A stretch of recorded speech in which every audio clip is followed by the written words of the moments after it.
સુરતની 16 વર્ષીય વિદ્યાર્થીની ભાવિકા મહેશ્વરીએ વડાપ્રધાન નરેન્દ્ર મોદીને પત્ર લખ્યો। આ પત્રમાં બાળકોમાં વધી રહેલા મોબાઈલ એડિક્શન અને સોશિયલ મીડિયાના નકારાત્મક પ્રભાવથી બચાવવા માટે 16 વર્ષથી નાની વયના બાળકો પર સોશિયલ મીડિયાના ઉપયોગ પર પ્રતિબંધ મૂકવાની માંગ કરી। ઓસ્ટ્રેલિયામાં અમલી બનેલા કડક નિયમોનો ઉલ્લેખ કરી ભારતમાં પણ સોશિયલ મીડિયા કંપનીઓ માટે ઉંમર વેરિફિકેશન અનિવાર્ય બનાવવાની માંગ કરી છે। આ સાથે આ મુદ્દે મન કી બાતમાં ચર્ચા કરવાની પણ વિનંતી કરી છે। બાળકોમાં વધતી જતી આત્મહત્યાની ઘટનાઓ અને માનસિક સ્વાસ્થ્ય સામેના જોખમો પ્રત્યે ચિંતા વ્યક્ત કરતા તેણે કડક નિયમો પહેલા જાગૃતિ અભિયાન ચલાવવાની રજૂઆત કરી છે।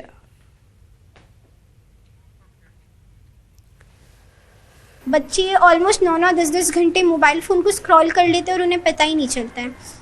दूसरी चीज़ ये कि कहीं ना कहीं हम इसको कम अवेयरनेस के द्वारा कर सकते हैं। जैसे बहुत सारी कैंपेन्स है, वो इतनी फेमस इसलिए होती है, बेटी बचाओ बेटी पढ़ाओ, स्वच्छ भारत अभियान, कि उनको है ना वोकलाइज करा, जितना हो सके उसको अवेयरनेस कराई। तो इसी तरह से अगर मोदी जी इस बात को मन की बात के अंदर अगर बोल सके कि कैसे हम मोबाइल को एक बैलेंस्ड वे के अंदर यूज़ करें और मोबाइल एडिक्शन के बारे में अगर वो थोड़ा सा भी बोल सके तो वो बहुत बड़ी बात होगी, क्योंकि मन की बात एक बहुत बड़ा प्लेटफॉर्म है और बहुत सारे लोग उसको सुनते हैं। तो इट्स जस्ट कि ये 2 रिक्वेस्ट मेरी छोटी सी थी।